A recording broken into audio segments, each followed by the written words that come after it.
The Wrestling Mayhem Show. Since 2006, the pioneer in pro wrestling podcasting. This show is brought to you by IndyWrestling.us and IndyWrestling.network for your independent wrestling entertainment. Slice on Broadway, supporting Pittsburgh podcasting with the perfect pepperoni pizza. Just wait, just wait, just wait, just wait, just wait. Wait for the perfect time, then attack. Don't give up what you want, take it back. Wait for the perfect time, then attack. Do what you got to do, make it last. Wait for the It is the Wrestling Mayhem Show 916, Tuesday. We've been talking about professionalized wrestling. I'm Mike Sorg at Sorgatron on the social medias in the Sorgatron Media Studios in Pittsburgh, Pennsylvania, and we got a very full studio with us. First of all, let's go over to the side camera here in the studio. Hi, guys. Mark Carlins is here. Hi. Hi. Our friend. And Mason Mania is here. And what is it? What is this alien in the background? His name is Jeffrey. He has a name. Jeffrey is his name. Well, he's Mason's best friend now. Okay. And we're teaching him about life on Earth, so we brought him here. Okay. Maybe he'll have a question for our guest tonight. later We on. have We'll come up with something. the Dangerous Knights crew, the 880 Tag Team Champions here. Yep, because Gianni, I think, were you a champion last time you were here? Of course he was. I might have been.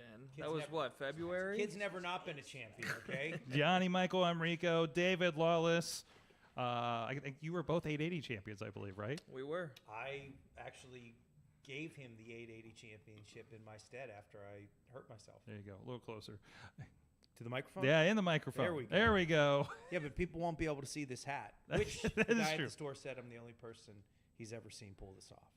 The hat. Yes. So this is, for the people on audio, how would you describe this hat? It's a fedora with safari flaps. There you go. There's no other way To to protect describe your it. neck Simple from the enough. sun, is that right? Amongst other things. Okay. Mosquitoes, whatever the case may be. You're just looking really, really cool, too. There you go. Really pulling it off. That's great. The guy at the store said I'm the only person he's ever seen pull this hat off. We're going to talk about a lot of stuff. You guys have a big show here on the 4th of July. Yes, we do. Down at Diamond Beach. That I didn't even know was a thing here in Pittsburgh. I'm learning about a new location here. Big show that's happening, music and wrestling. This Thursday, July 4th, they'll be streaming at IndyWrestling.us. We will talk a little bit about that here in the show. But first, let's get into what has been happening around the wrestling world. And first of all, I think we're all worried about Paul Heyman. I'm not worried. You're not worried? You're not worried? No, it was awesome. I got no concerns. Is Mason worried about His death served a purpose. Okay. It entertained me. Okay. So it's fine. That Okay. man is not dead. You don't think so? If Chad Gable can withstand a gunshot to the head from the Wyatt Six, I think Paul Heyman and his tubby butt can withstand taking a table spot, okay? So, I mentioned this briefly before the show. How much method acting do you think Paul has been undergoing in regards to scruff, pale skin, perhaps a few extra lbs being carried around? Do you think this is just a happy accident? How much of this is happy accident and how much of this is method acting? What do you think? I think he's happy to be eating more, if it's possible. I mean, I don't. He's happy to go off diets. Well, Aren't if we all? he was on a workout plan, then yes, he's He was off. looking swell for a little bit there, wasn't he? Yeah, but Paul Heyman has made many comments about how he enjoys eating. Mm-hmm. And he went through a period where he was barely sleeping, too, when he was writing SmackDown. Mm-hmm. He talked about how his sleep schedule was completely off. So Yeah. it's probably nothing for the man like that to just throw it right out of whack. Mm-hmm. And this isn't like the first time he's done this too, right? Like there was, I can't remember, like maybe going into WrestleMania or something. Like he would have that bloodshot. I didn't shave. I didn't dye my hair this week, kind of deal. You know, He's nervous. kind of thing. Yeah, like this like, and that's great. That's like the details you don't see a lot of people do. Well, that's why he's one of the best Yeah. character enhancers in all professional wrestling. Mm-hmm. I mean, that the whole Bloodline story doesn't work without him Mm-hmm. being the representative. He has to be the wise man. He's kind of the outsider perspective, if that makes sense, right? Like, Sure. there's always that, like, you know, like he's the, you know, us in this situation, the lens for the rest of us to kind of look into this family dynamic, right? Yeah. So Tina from Seattle saying Paul withdrew sleep for 24 hours leading into this. Which about right. Which I think is a perfect time to take a table spot, right? So, I mean, The thing does about- that make it worse? Do you think like the God and Jacob Fatu were saying that when they were hoisting him up? Like, Paul, have you not slept? You weigh a ton. I think they were thinking, my God, I hope this man gets lighter as we get him up there. I've never seen. Pull him further from the Earth's gravity. If we can just get him a little further away, we have a chance. You can tell that Paul Heyman has no professional wrestling training by the fact that he was just completely dead weighting them for the entire powerbomb segment. Yeah, because has he done? Okay, he's taken like bumps. He's done like Sure. like off the apron or something like that. I don't think he's taken a full on power bomb before. But there's nothing for him to do in that situation True. other than just go for the ride. And the thing is, they're worried like the room for error is very small there because if you screw that up, you're going to kill Paul Heyman. Yeah. I mean, as it is, the way that table broke, he really just kind of slid off on his head. Yes. Right. So, which was kind of scary. Which at least when he took the Rock bottom from the Rock at SummerSlam, there was like a little bit of like he got a vertical of about 2 inches off the ground. I remember I remember that too. Yeah. And he goes like you said, he comes very little off the ground, Yeah. and then like he just flips his legs back and he turns into a little ball and just kind of lands on the ground. Yeah. Jeez. Yeah, non-wrestlers taking bumps. It's the best. But right? Am I right? Here's the thing about Paul Heyman that's incredible, though. If you look at the past people that he's been associated with in his career in WWE, so as of late, CM Punk, Brock Lesnar, Roman Reigns, none of these individuals have needed Paul Heyman to help get over. No. But everything he's done has amplified the things that these wrestlers have done, which is a true testament to his ability as a storyteller and as a character enhancement. It's so good. He's a perfect enhancement. So Yeah, good. absolutely. What are you whispering over there? I don't know what he's whispering. I can't even hear him. Would you have something to share with the class? No. Nothing? No. Okay, I'll say something then. Okay. How freaking awesome is the God and Jacob Fatu? I don't even care what Solo's there. Yeah. All I do is look at those other three guys. I'm like, these are the coolest guys I've ever seen in my life. Tama Tonga does the blue steel look all the time. Like always, I can't talk saying Solo, I love you, like around the house all the time now. I'm just waiting for Lance and Hawaii to come into the fold, Oh too. man, Hikuleo. that's gonna roll. Yeah, Hikuleo looks like it's happening. I think he just broke up with El Fantasma, and they were talking about that on the AEW stuff this weekend. Yeah. Copyright some names. Let's Just get them in here. scooping up all the Samoans. We're out of Samoans. Let's get some Tongans. Come on, let's go, people. It's crazy, too, because if you look at all the promotions these people have come from, right, you're pulling these talents from promotions all over the world. Everywhere. I mean, and it's a true testament to the global storytelling. Yeah, and they're bringing in, and this is the thing that and I know we've said this several times, but they're, one thing I liked about when we had like AEW starting, like we acknowledged like everybody's history, right? Yeah. It was like, hey, there's this history in New Japan and PWG and this and this promotion in Pittsburgh and this promotion in Cleveland and Seattle, and name dropping those, and now we hear that acknowledgement on WWE. Sure. It's just like these guys tore up Japan and did all this, and Fatu was the guy that nobody could deal with and all this stuff, right? Like they're really just the Samoans nobody wanted to touch, and now it's just like the scariest group. And even like more than that, like it's so much better than just like calling up. I mean, they got plenty of like big athletic guys down in NXT, but this is so much better because these dudes are they're like beyond ready for a spot like this. Oh, yeah. Jacob Fatu's in the best Absolutely. shape of his life. Tama's awesome. He's been great in New Japan in the last 3 years. Yeah, but it's natural storytelling, too. It's not like you're just trying to shove like talented people together for the sake of being together. Right. It's if someone in your family was in a different country or worked for a different company and was being railroaded or trying to take over that company, someone else would come in, right? Or your family members would come in. It's not like, oh, here's this person we invented, right? You would actually have these people coming to your rescue. or coming to help you. This is like the best kind of nepotism. Well, Yeah. It It's really really good. is. Yeah. It really is. Really good. it reminds me a lot of when like LA Knight kind of got called up and burst in, and it was just like it's so obvious, like he is so ready for this. Yeah. You know, he knows what to do. You can put him anywhere. You put him on commentary. He runs his mouth. You know, he's got a billion things to say. You put him in the ring, and he's got his promo down cold. You know, and it's the same thing. You know, God, Jacob Fatu, they know exactly what to do. They can do all those little things. Wrestlers being great wrestlers. Yeah. Wrestlers make the best wrestlers. I think I said that. Well, and keep in mind too that when they finally let them off the leash, people that don't know their work are going to be blown away by what they see, because everything that's leading up to whatever the ultimate War Games or Survivor Series match are just little breadcrumbs that people are getting to see what they're capable of. But no one is going to get the full experience until they go into the actual like premium live event.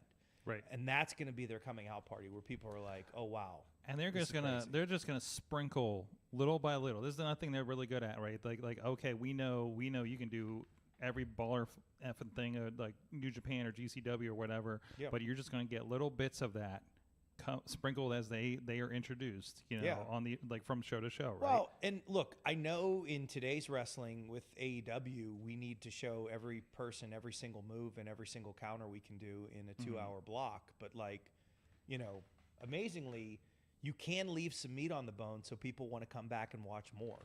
You don't have to put people through a door every single match. right. So yeah, no, and they've been really good about that. Another thing that they're, you know, of course, we were talking before the show, long-term storytelling with the Samoans and everything. And home, man, those Roman chants are getting louder from week to week, and this is gonna freaking explode. It's just a matter of when, right? The other thing that they're taking their time on, and I love some of the comments when we're talking about the Wyatts that we've been putting out there on like TikTok and stuff, where they're like, "What? You know, what's the big deal? They've shown like literally nothing in the last 3 weeks," and it was like, "Well, you're not fucking paying attention." Because it's the small details. You know, it's 2 weeks of VHS tapes, which is hilarious to me, that they found a VHS. We got to get this out to the production tub. Hopefully, what do they say? Somebody ran to the store and got a VCR, as if you can do that right now. They were on what, Indianapolis when they needed And it last hook week? it up to what And television hooked it up set? to something. Yeah. Like, listen, like, I've seen big productions getting shut down from like one adapter box missing. Yeah, You right. know, that was like, well, where are you going to get The this? XFL was ruined because they forgot to put gas in the generator. If it's Right? Oh, Yet they're man. pulling. Yet they have a VHS tape in 2024. there is a show with a production truck that was 45 minutes delayed because one box wasn't there Right. to make the stream working for the English feed. You know what I mean? Like, we witnessed this thing. It was like, we need to go find a VCR Yeah. that they don't even sell in Walmart anymore. You're lucky you get a DVD player now. Right.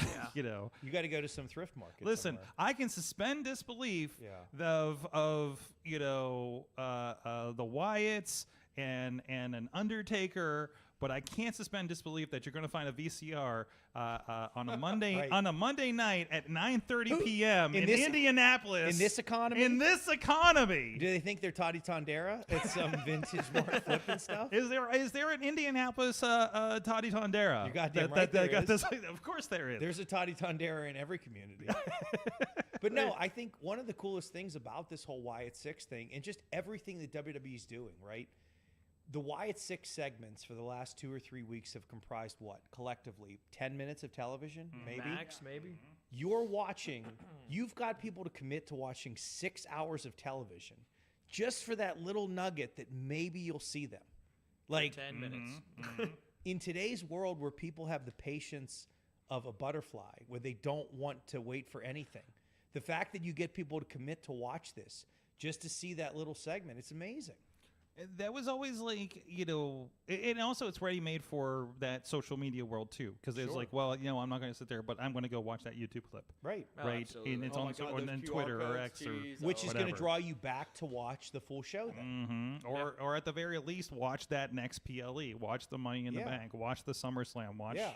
whatever Subscribe else to is going on. Peacock. It's almost like WWE has earned their A+ rating on all of the social media sites that they have that talk about their YouTube channel, their X account, their Instagram. Like, everything works in harmony. And I got to be honest with you, there's a joke that like the porn industry has always been ahead of technological advances in the internet, right?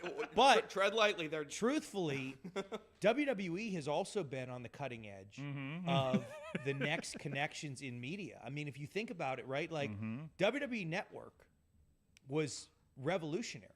It was incredible. You did not have companies that were even thinking about putting a live streaming dedicated network up. And then the closest thing you had was Major League Baseball with MLB TV. Then everyone. Which was the technology that they used initially. Right. Yeah. Correct. So everyone then began using this subscription-based model where it was like, wow, if we transition our business from this risky, how many people are going to buy pay-per-views, how many people aren't. I think we're up to $60 a pop at that point, right? right? That was So insane. you're banking 14 on, times a year. You're banking on pay-per-view buys as opposed to now you have $10 million in guaranteed revenue because it was $9.99 a month and they had, $9.99. I think it was 1 million subscribers, right? So you have $10 million in guaranteed income coming into your company every month. Now you have that money to play with to expand on your brand. And look, they've set the precedent for everyone else. It is kind of nuts, and we talk about this a lot with the AEW stuff, right? Like they're still selling the pay-per-view model and expanding on pay-per-views, and they're $50 a pop, unless you have a VPN, and everything like that. And it's just maddening to me that they have not struck a deal with Max yet. It's got to be coming in this new deal. If they're not getting like streaming on Max, like we have the Peacock deal at the very least, I don't know what's going on over there, right? And it's TNA, same thing. TNA is doing the $9.99 a month thing. It's like they're doing the playbook from 10 years ago. Yep. Right. And they shut down their YouTube one, which I'm very angry about because that's how I was watching the Impact, but on Thursday nights. And I'm not going to pay their $10 a month for like everything, for basically the same thing I was getting before on a different app I have to download For free. Mason, where are you watching Impact now? None. Not at all. No. Where Oh, I were thought you were watching finding it? streams somewhere. Okay. Were you were watching some illicit stream somewhere? No. Tread lightly. Oh no. We don't support Yeah, be pirating careful. on this. No, at least not until the Patreon. But yeah, no, but yeah, it's been phenomenal. Plus, you got the Netflix thing next year, and that's going to be. I was listening. I saw the clips before, but I actually listened to the Triple H interview with Pat McAfee from last week, and he was talking about how when this Netflix deal drops, because internationally where WWE Network still exists, it's all coming to Netflix. So he said 80% of the world will now have access at the same time to Raw, SmackDown, NXT, and every PLE and all of our content on Netflix through 80% of the world. So we're of course counting out Peacock still has their deal and everything, and all they got is Raw. We have TV deals here and everything like that, right? So like that's crazy. Yeah. Like that they're just on that That is thing, nuts. and how it's going to change the paradigm of like how does the advertising work? How is that? It's going to be different. Sure. They're not going to have these damn blackouts that we get when somebody has a sign that we don't like on SmackDown on Fox, for instance. Uncensored. Yeah. Well, it's going to again bring wrestling to an international level, and it's going to allow people to consume wrestling in the same way. It's amazing to me because there were people that I met that either came over to this country or people that live in different countries that learned how to speak English through watching Nitro or Monday Night Raw or wanted to become professional wrestlers because this was like the only American television show that was rebroadcast internationally. So you're going to have a whole new crop of individuals that are going to come up watching Netflix, consuming professional wrestling. As with some of my work, with some of the sponsors, they're like are from India, and they were like, "Yeah, I watched wrestling growing up in India. Sure. It was we had WWE, and everything. Sure. It was like it's really cool to kind of see that. Watching wrestling right now, watching anything right now is a conscious choice. I think that when the Attitude Era was going on, right, you still had channel surfing. You didn't have the proliferation of content. We only had 50 channels then. Right, which seemed like a ton back then, but now it's like nothing. You have Infinite. 50 different streaming services. Yeah, exactly. That you're competing with. Exactly, and you got YouTubes and TikToks and all that kind of stuff. Well, you could whip around the horn on your cable box in less than 30 seconds usually with only 50 channels. Yeah, but I mean, the children don't remember that, do you, Johnny? But you don't I even. do. I just You say can't so. even see what.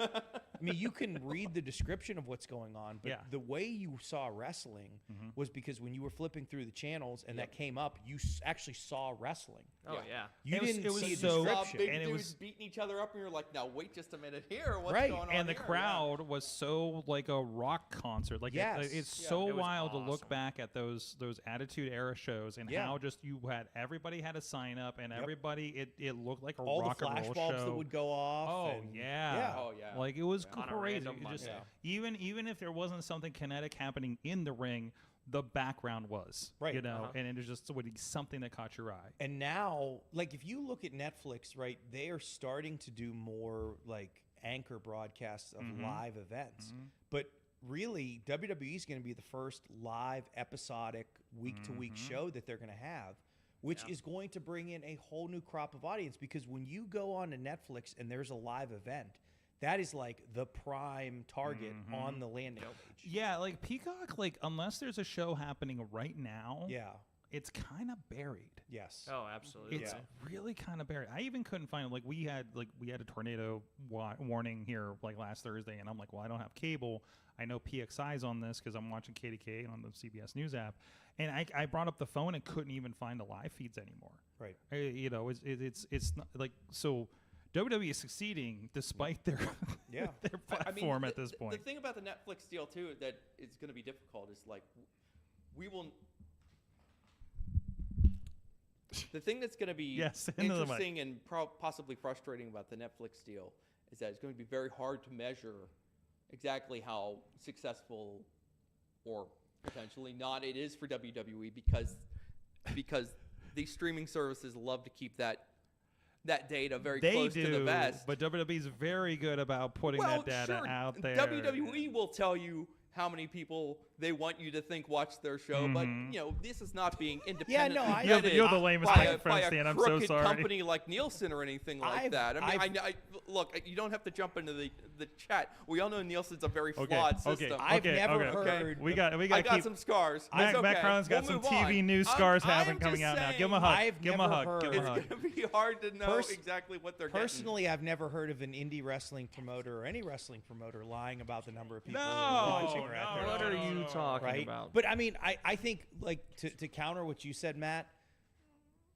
there's not you don't have to gauge success or lack thereof based on what they're doing on Netflix. The success is they got the deal. Yeah. They got the Right? deal, That's and they're true. still putting 19,000 people in selling out MSG. You know what I mean? Like Right. that- And there will be other ways to measure, you know, how they're doing. Like, you know, you'll be able to tell. They're by, still on you the know, stock Google, market. You know, Google search. You know, They still data will have be able to tell you what's going on. NWA champions involved in the show. I think they had last night, right? Who? Yeah. Or I don't know. I think they were basketball guys. One guy was with the neck, Oh, like yeah, Mason NBA, Celtics guy. yeah, NBA. yeah. You said NWA. What did I Oh say? yeah, I NBA don't- Twitter almost oh. had a heart attack because they Well, thought, and what's and- his name from the Knicks hurt his hand. I So, think yeah. I think where you're going to see it is you're going to see it in social media impressions if they can even have more of that, Right. and you're also going to see it in merchandise sales. You're going to see it in them Yep. in people that are coming to live events. Yeah. But it's also going to be in the countries that want to host these events too. Mm-hmm. I mean, this is the first year WWE is ever going to have premium live events in multiple countries. Mm-hmm. It's not just as like one special one-off All that year. someone has. Yeah. Right? Yeah. This is now becoming a regular part of the rotation. Yep. So it's going to open up a lot of opportunities for people internationally. Yeah. Hey, but, That's I awesome. mean, it's. I've always felt like the biggest measure for success when it comes to wrestling is like how much money can you separate from the consumer, right? But in a lot of ways, like the WWE's under this new model now where they're not. Obviously, live events is a great way to measure, and merchandise is a great way to measure how successful they're doing. As we go forward into this Netflix era, but these live events aren't necessarily separating money from customers. They're separating money from local tourism and visitors boards. They're that is why they are going to all these places around the world, is because they are being paid a lot of money to go to these places, which is great for them. These organizations feel like they're worth the investment to get eyeballs on their corners of the world, and they also have been filling the arenas too. So Yeah, absolutely. obviously doing something And- right. But I'm curious to see how long can that model hold up, and could it get?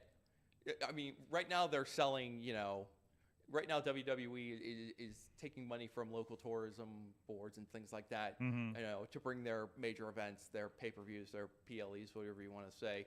How long until they're taking money to bring SmackDown or Raw? You want Raw to come to Pittsburgh, Visit Right. Pittsburgh's going to have to, Pony up some money, yeah. pony up a little bit, Now you don't even have to pay to rent the arena. Well, You could just, they're going to pay for you. You can roll on up, Great deal. I think you can create a self-sustaining wrestling economy, though, by creating different local promotions. Like, WWE has WWE UK, and then as they start doing more Well, they events, did. They're supposed to be bringing it back supposedly, but they have I not think rolled they it out will yet. too. As we continue to go into this idea of a model, like the original plan I heard with Walter / Gunther was for him to get his legs under him, get established, and then eventually take over, NXT Germany, right? When that eventually does come around, and that still might happen. Might be 5 or 10 years down the line. Because I know that there was plans about like a WWE Europe. Yes. But with the TKO thing, I'm wondering if that kind of like skirted some of those plans for the moment at least. I don't know. I mean, right now this is one of the hottest brands and forms of entertainment to get into. I don't think they were ever serious about NXT Europe. I think No? they just wanted to shut down NXT UK. Okay. All right. But I have nothing to support that. Okay. All right. Because we've heard over the years of like, oh, we want to do a thing in China, we want to do a thing here, we want to do a thing here. But Go to China. Like the longer it's gone on, China, the longer it's gone on without them actually doing it, I'm just like, they just made this thing up. yeah, probably, probably. Who knows? I've never heard of wrestling promoters lying. No. about? We haven't even touched on. Wrestlers make the best wrestlers, and wrestling promoters make the best liars. So, actually, you know what? They don't, because we never believe them, do we? Do you? No. Are you a promoter? You don't promote, do you? No, Okay. I'd like to didn't say want to I don't subtly consider insult you myself here. to be very smart, but the smartest thing I've ever done is not promoting my own wrestling company. I did one show one time, and dealing with the headaches that came from that, I'm completely done with. And that was when I did the show at Four Chord Music Festival and announced it on this show. Yeah, that's right. And the fallout from that, booking a 6-match card at Four Chord Music Festival that I had to deal with. No, thank you. Why didn't you book me?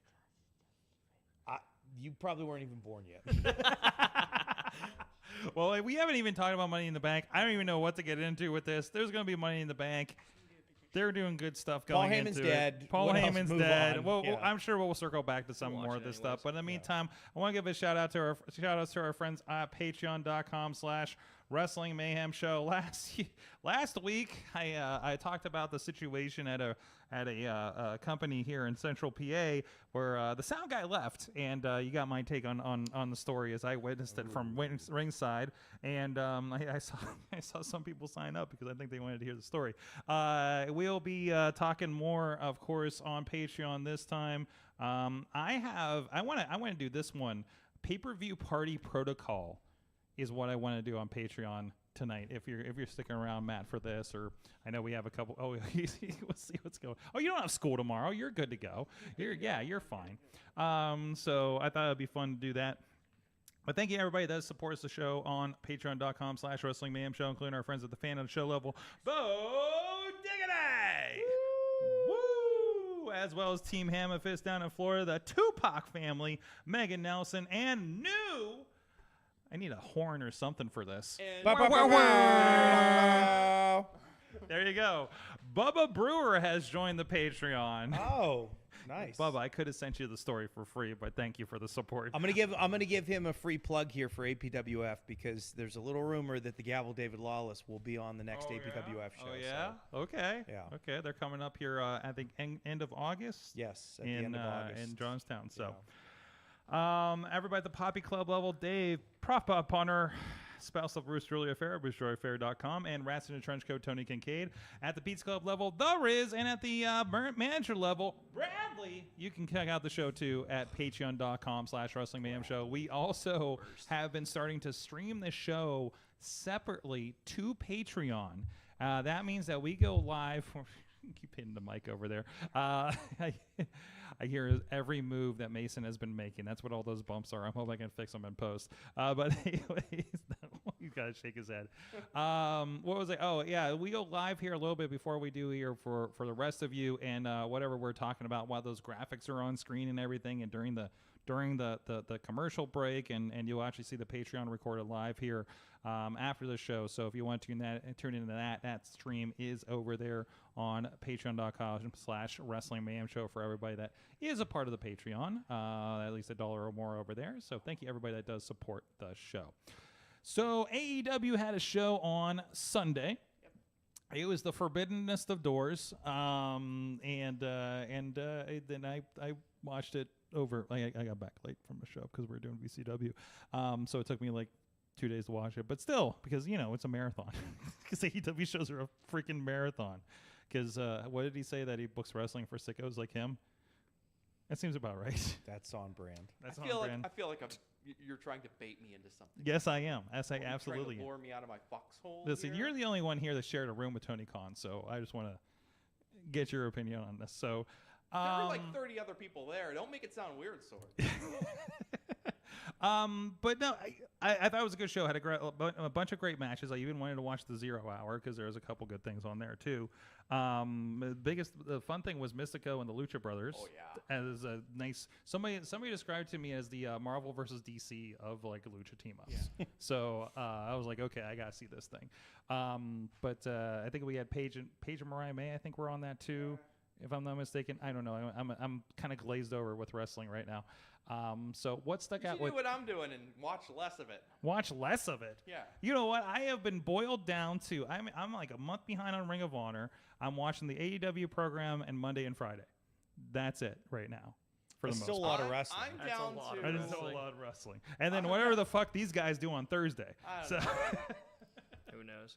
I'm down to AEW on Wednesdays and pay-per-views and whatever WWE I have the good fortune to stumble upon. Mm-hmm. And if I'm lucky enough to see like the end of SmackDown last Friday, which was amazing. It is so then that's impossible awesome. now. But That's like, true. I've gone through an unintentional deep wrestling cleanse and didn't know it would go this far. But I noticed you haven't been around for a couple months, so I can't really come in and go, so Matt, what'd you think? And I'm like, well, Sorg, I gotta tell you, You just bluff your way through. Yeah. Match was great. Well through it, but I knew that we would talk about Money in the Bank, and we would talk about SmackDown last Friday. And sure. I knew we talked about Forbidden Door, and I was like, you know what, I have something to say about all those things. So what were your thoughts? What were your highlights from Forbidden Door? My biggest. Did that guy flip me off, or did he wave? Probably a flip off. They've been doing that lately. He had a Brewers jersey, I think. I would have flipped him off back. Oh, my Griffin Cavs jersey. That's why. Yeah, that might stick out. That might stick out there. So my biggest takeaway from Forbidden Door was simply that Swerve Strickland has ascended to top 1% status as far as his generation of in-ring performers. Like he's right there. Like you can count him on if you're going like who's the best of Swerve's generation, and you can go okay, Swerve, Ospreay, Hangman. I'll try to come up with some other names off the top of my head. I wouldn't lump Cody into that. I would put Cody into like a slightly older tier, but I'm going to split hairs about it. But the point is, like, I just think Swerve was, he was every bit as good as Ospreay was in that match. He did some amazing, just the little touches he does.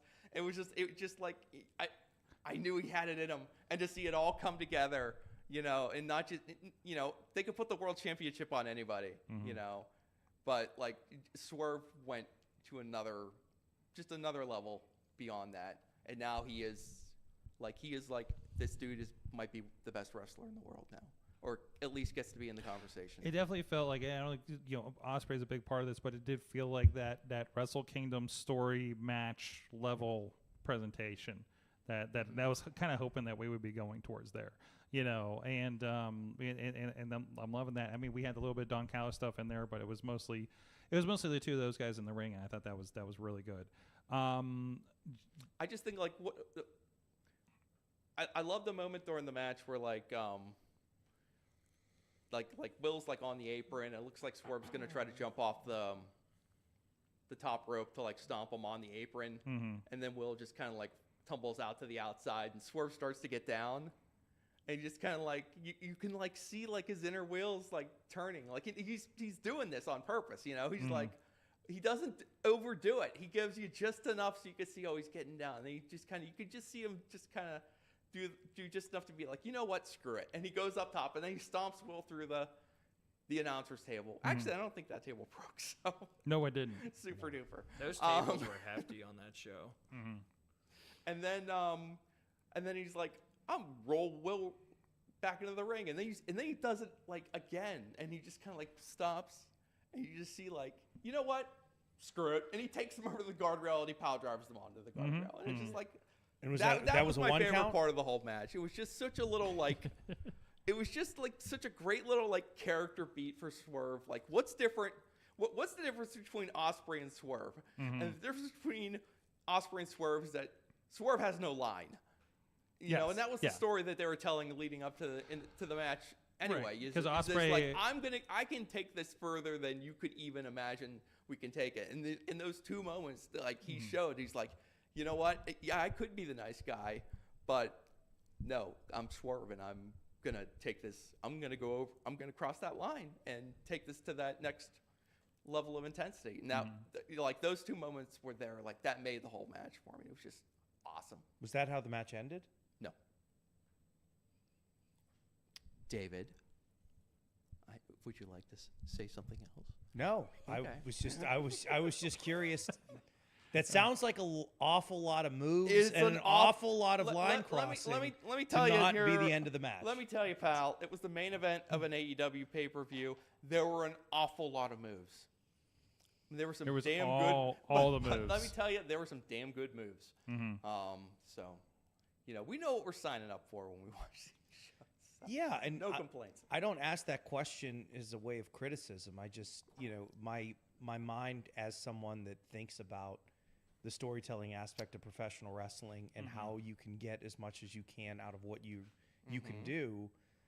I'm always just curious, how do you keep the fans engaged like that, especially on a show like that, that the difference between watching an AEW show and a WWE show is like, you watch a WWE show, most WWE shows, and you're like enthusiastic after, right? You watch 2 hours of SmackDown, you're like, where are we going next?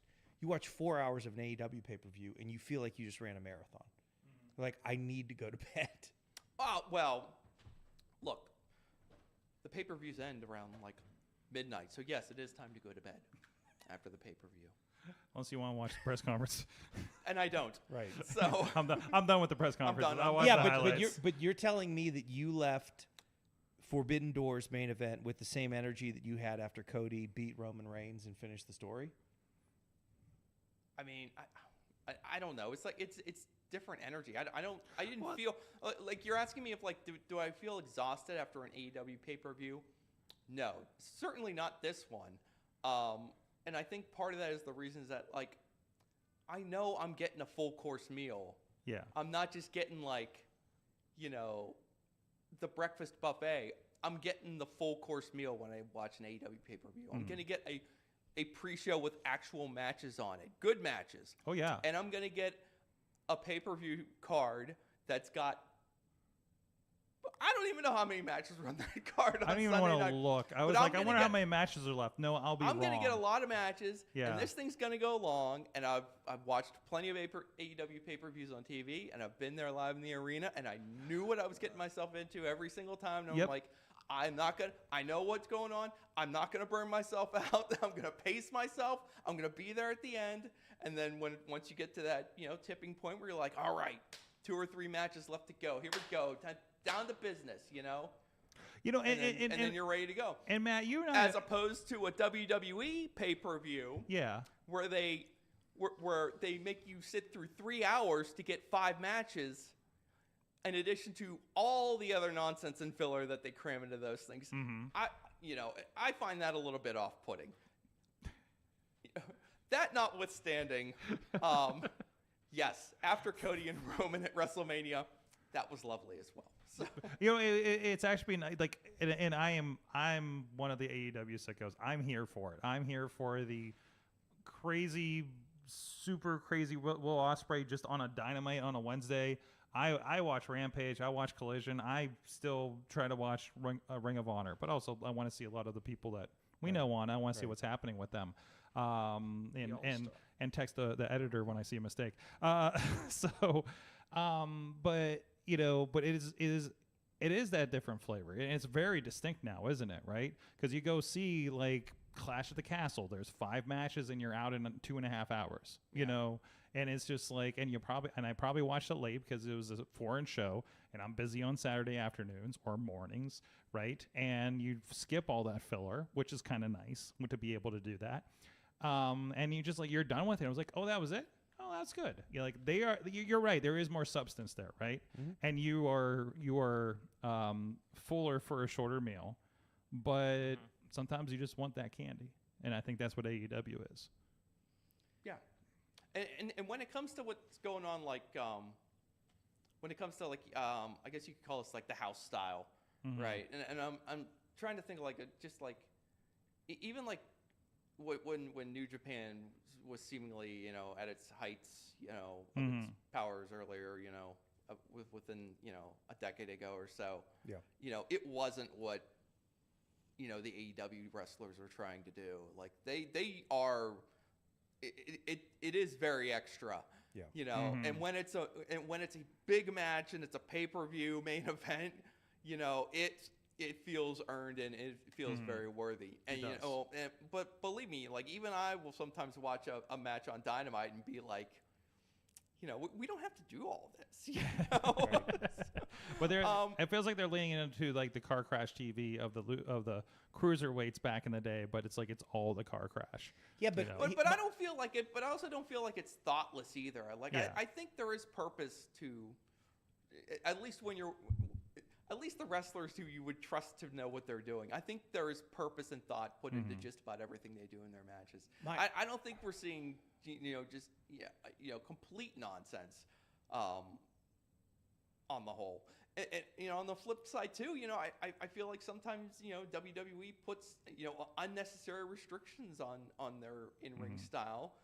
To the detriment of some of the wrestlers. You know, I wonder sometimes why they spent the money to bring in someone like Dragon Lee when they're not going to let him fully, you know, express himself, you know, when he's in the ring. You know, he's just a dude, you know, and I know that is not what Dragon Lee is because I've seen him be much more than that, you know, in other companies. So there is a sweet spot in the middle somewhere.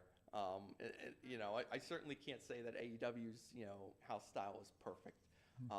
But I won't sit here and pretend that because, you know, that WWE has it right either. There is somewhere in between that, you know, I think both companies should be, you know, working their way towards. You know, but when it hits, you know, and it doesn't matter which company you're watching, you know. When they get it right in the ring, you know, it works. And sometimes you can get there in different ways. And you know. I don't disagree. The only thing I'll say is that the difference between what was happening back in the Attitude Era when you had ECW and WCW emerging is that was different than anything people were exposed to in professional wrestling.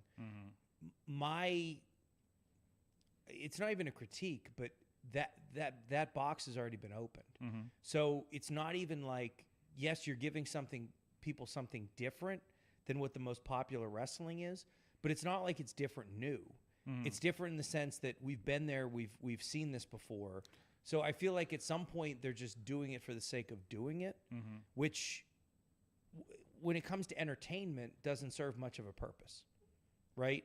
I mean, like, you know, my thought is if you're a musician and you've written a really great riff or you do a really great solo on a song, you don't just continue to write that same song over. You might play the song again, right? Which would be some of the big moves that someone has. But Guns N' Roses didn't do 15 different Sweet Childs of Mine and just call them Sweet Child of Mine, right?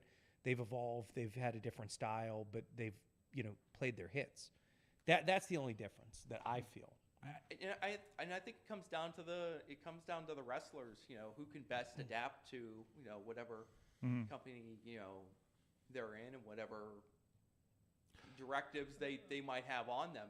We've seen Cody was amazing in AEW. He's amazing in WWE. Sure. Gunther was amazing on the Indies. He's amazing in WWE. So and it's not he's not doing the exact same thing he was doing. Some people flourish in some people flourish in a TNA environment. I will say though that I feel like now, with what Swerve's doing in AEW, and what he's kind of proven, he to me is the next person that could transition from AEW to WWE and be in the same role that Cody's occupied. Mm-hmm. I'm not saying he's Cody Rhodes. Mm-hmm. I'm saying, though, when he was in WWE before, it was either they didn't use him properly or he didn't have an opportunity to be himself. Completely, yeah. Now I feel like he could go back there and he could be in the main roster and be in the thick of things. He's past that development phase now, right? He has a fully fleshed out character. Yep. And I can understand people not being able to develop a character in the WWE system for whatever reason, personality, whatever. This people work in different people do great at this job, but not at this job, right? I feel like it's a corporate structure issue, it's a personality issue, but at that point when you're like the person that's desired, you get to make the rules. Like same with Cody. Cody couldn't get anywhere when he was there. But that's the thing too, is when Cody came back to WWE, right? Mm-hmm. He had a look, he had a theme song, he had a presentation. And I feel like the pieces are there for Swerve where it's like he has a look now, he has a theme song that he owns that he can take with him. He's got a presentation, like he's got he's got the music connection too that he gets to bring in with him. Right? I would not be. This is why it's so healthy to have multiple I agree with you there. National wrestling companies. If Cody hits a wall in WWE, he can leave. Yeah, there's a lot of options for him out there. If it's not working for Swerve in WWE and they cut him loose for whatever reason, let's see what happens. He's got an option. Let's see what happens when where he can prove himself. And I wouldn't be shocked if he's back in WWE after his deal expires. I mean, part of a healthy industry is guys bouncing back and forth, and I don't think people should freak out when AEW wrestlers shuffle back to WWE, and I don't think people should freak out when it goes the other way. This is a good thing. I think it's going to become... This is healthy. This is moving from territory to territory. It's going to become much more fluid. I can't wait for Dijak to become an AEW champion in 4 years and then go back to WWE and headline WrestleMania, for instance. Anyways, a lot of great stuff going on, and we're going to talk about what's coming up this week, of course. A lot of stuff happening. Indie Wrestling Network. Of course, we had this weekend VCW's show, Victory and Justice for All. Unfortunately, Madman Pondo and Shadow WX was not there, which means my videographers were a little bit safer. But we did get a no DQ match between Gory and Beastman. Representing Beastman, by the way, here, the Urban Legends t-shirt. Beastman's heading to Japan here next week. Is it Big Japan I think he's working with? I don't know, but I got to say to Beastman, to the individual behind Beastman, I wouldn't be surprised if he never comes back because... No, I'm serious. And I mean but that... he's got a wife here. I mean that... There's a Mrs. Beastman. I mean that in a good way, though, because I feel like, just like we talked about with Swerve, once people see Beastman and, get to experience it, I'm saying global phenomenon. It's a whole new I'm just going to go out there and say global phenomenon. You're talking about people who are ready for the moment, right? Yeah. I mean, there are many people. You know what? And I'm tired of Japan taking our Western PA indie folks. This has to stop. This pipeline needs to be shut off, Sorg. Tell the Western PA guys to pay us. These two guys are going to pop up in Noah. What the hell is going to happen? What are we going to do? I'm sure the people in Noah are going to understand the Dangerous Minds crew. You show up with that hat in Corkin. If this hat shows up in Corkin Hall, it'll pop. And then two things will be banned in Corrigan Hall: fire and that hat. Yes. Slick back hair. That'll slick back real nice. There you go. And of course, this week it'll be live somehow on IndyWrestling.us. is the Diamond Beach 880 Wrestling Thursday Night Fights on location I think it was in the city of Pittsburgh. I think is this the first 80 wrestling in city limits? I think. I mean, Diamond Beach is apparently a thing. We're told it's a location. We're told it's a location. It's a mysterious location. It seems to be by the zoo. So I think that's in city limits. So excited for that. But yeah, that's going to be this. It's going to be this Thursday. I believe the bands start at 4 o'clock, wrestling at 4:30. It's going to be wrestling throughout the evening. Listen, there. we're gonna save you people some time there. Okay. If you want to show up for a good 30, 45 minutes, come here at about 7 p.m. You're gonna watch the Swing by Dangerous- after the family picket, right? You're gonna watch the when you're done with Dangerous the Knights cookout. crew beat the fourth line again, and retain our 880 tag team championship. You got a street fight. You just fought these guys here on Friday night for the bar exam. They got so part lucky. two. They got so lucky. It was very lucky. Were you at the show on Friday, Sorg? I was on the camera. Do you remember how sweaty and sticky that thing was? Yes. This sewer trash that calls themselves the fourth line, they live in these moist areas, okay? So this was like their natural habitat. We were all sweaty. We could barely stand in the ring. No We don't wonder live they in a took advantage. rainforest. What are they? Sorg. What are they? Mud puppies? Yeah, mud puppy hockey players. Okay. That'd be a good name for a hockey team, actually. Yeah. Yeah, actually. So puppies. you guys have had these belts for a couple of months, representing the tag team division down there at 880, of course. Representing every single title in 880. You're talking to the first and Cowpoke likes to say he was the first 880 champ. Yeah. The first and second 880 champions. Okay. All right. And now we're the tag team champions. I mean, they could put a cruiserweight belt and we'd probably win it too. I'll shrink down for it.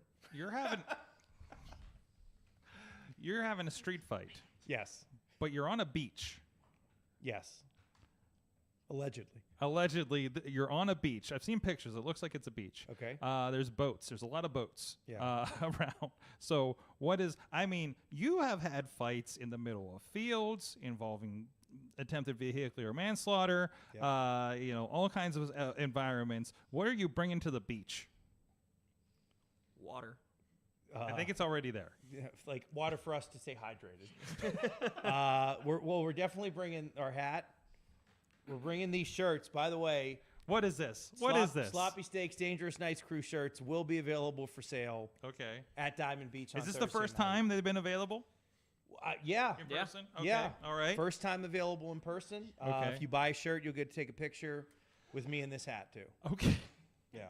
That's a big sell right there. Okay. Settle down. There's been what's happening over here? Do you have questions? What's Well, happening? unfortunately, the Gavel's pitch is so convincing. My son is ready to give him all his money already. He wants a shirt and a picture now.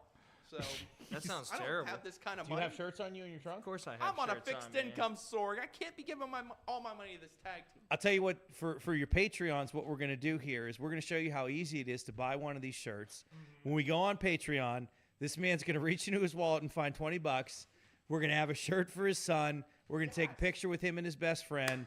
We're going to be $20 richer, and we're going to show you how easy. We're going to show all you morons at home how easy it is to become a part of the Dangerous Nights crew. Hold on, come over here real quick. Come here real quick. Let me see. Real miracles. Let me see. Get this on the video. Oh, that'll slick back real. Oh yeah, that'll slick yeah. back real nice. Oh, yeah. Yeah. I've been trying to. You know. Go ahead. I didn't think it could have got any worse than Ryan Edmonds having influence over my child, but we might be there. I learned from the best.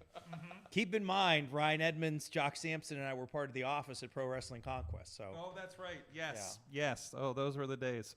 Those were definitely the days. I've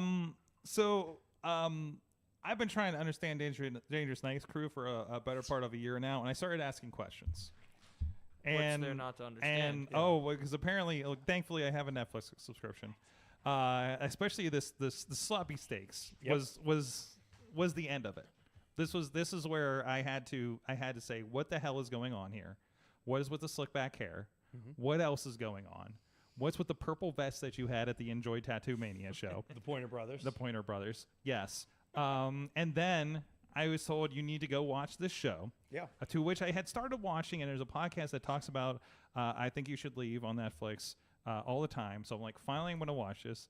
I slammed through the entire 3 seasons of it. It's very short. Yeah. So it's very easy. Yeah, it's real- very easy. It's real like digestible. it's an afternoon. There's a lot of wrestlers on there for one thing. Yeah. There's a lot of wrestlers on Yes, there. there are. Surprisingly, I won't spoil who's on there because you'll see them. You're like, is that so? Yeah, it is. Especially season 3, I think it was heavy. Season right? 3 has the most wrestlers, but Yeah. there's a nice Brody King appearance in there in a cameo for CalicoCutPants.com. Yes. CalicoCutPants.com. Remember, you got to give. Got to give. Yeah. You got to give. If you don't Don't give, forget it to goes give. dark. That's right. It goes dark. Don't let it go dark. Don't let It go dark.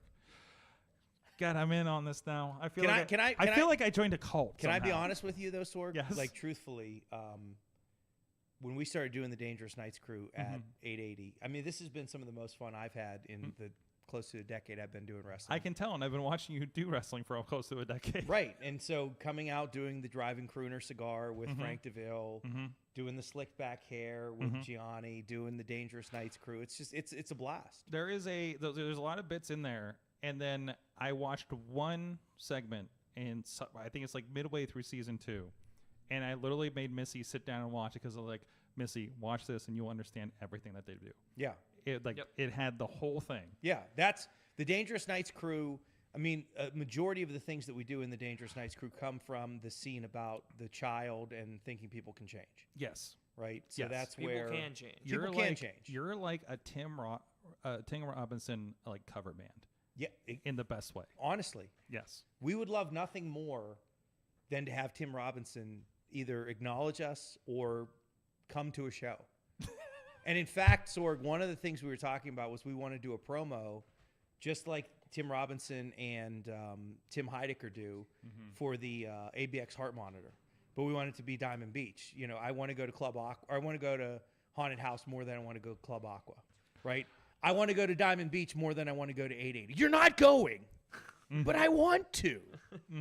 It's stuff like that, and I will say the number of people that get it, like when you get it, like you get it hard. Oh, people are dying. Yeah. When we were at that Tattoo Mania show, we were taking pictures in the vests out in front of that step and repeat they had before the show even started. And the organizer of the Tattoo Mania came out and was like, we got the Pointer Brothers on the show? And honestly, that was all we needed. We were like, we did it. Like you are justified. We arrived. Absolutely justified. Yeah. Absolutely. Oh my God. But that show, I mean, the thing is, like, I would encourage everyone to go and watch that show because, one, you will find some connection to something you've experienced in real life watching that show.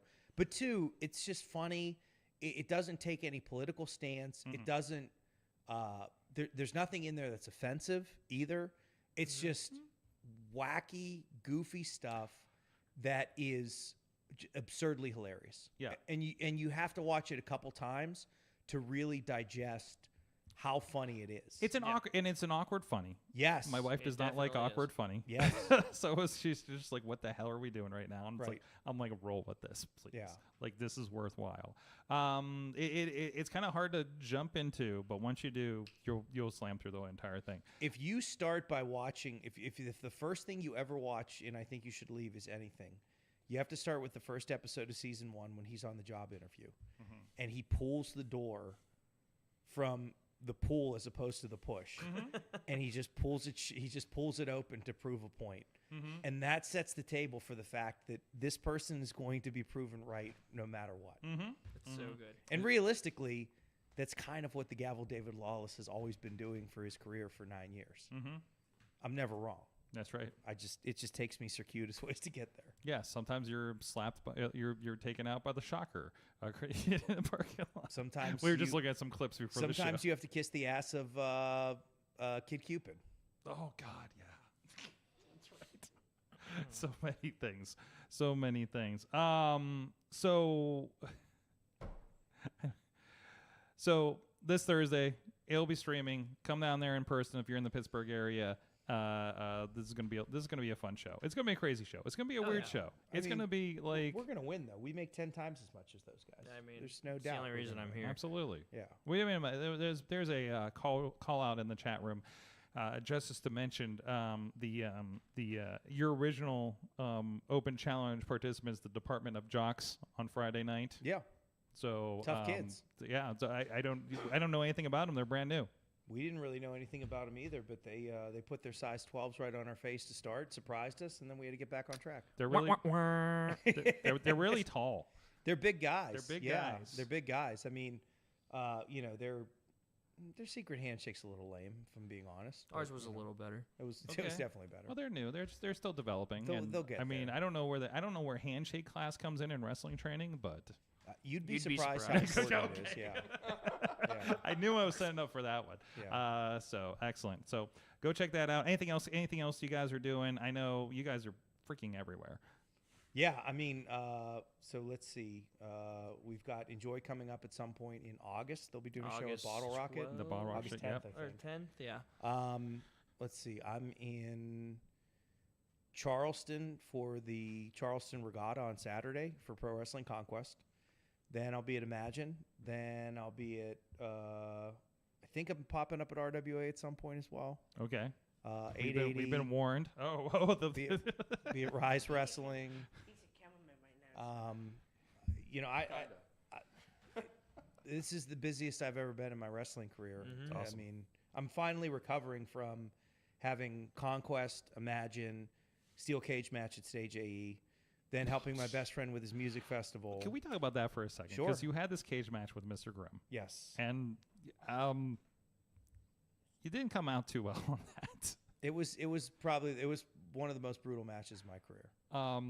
Scotty came over, and I didn't go to look at your face, but he said that you looked like you had been in a serious fight. Yeah. At the end of that thing. Yeah, it was. Yeah, it was great. I had a Teams meeting with a lawyer from New York on Wednesday, and I've got I've got a huge black eye. Oh no. I still have, I don't want to ruin anything for people that are listening and are going to wait to watch the YouTube, but my head was pretty violently cut open. Mm-hmm. It's a And- cage match. This is not a spoiler. No, Yeah. it's not a spoiler, but it is surprising how I do get color in that match. Mm-hmm. But it was 3 years of storytelling to a conclusion, and I don't know that I'll ever be able to tell another story like that in my career, and it's so rare in indie wrestling that you get that long to tell a story. And to end, we talked about after the week after that show here on this, and that's one of the biggest stages in Pittsburgh. To be at that venue where Ring of Honor, NXT have been, in the shadow of Heinz Field. I don't care what they're calling it these days. Yeah. Stuff like that. Like that was like you were the opening match of that show. My grandma's 98, and my cousin Carrie, who is turning 50, lives with her. Mm-hmm. And I think it was in June of 2015. So I hadn't even debuted as a character yet. I was only 4 months into training. Me and Lee Moriarty went to see NXT at Stage AE, and then my cousin came up to me after and just said, I remember seeing you in McKeesport before 50 people, my first match, and to be in the opening match at Stage AE with close to 800 people there. It's incredible. Like, I got into wrestling to become a wrestler, but like everything else that's happened has been amazing. And so now getting a chance to work with like younger guys and shepherd them along too, it's like, it's happening. It's I've made it, whatever you want to call it. Dreams come true. Never give up. And it was awesome. It was awesome. I'm really proud of it. Gianni, you're so young in your career here. What's the biggest thing you've learned from this relationship here, other than? I mean, this is just true friendship. I don't know. Lawless has always been really good to me. Oh. That's all I can really say. Don't let my reputation fool you.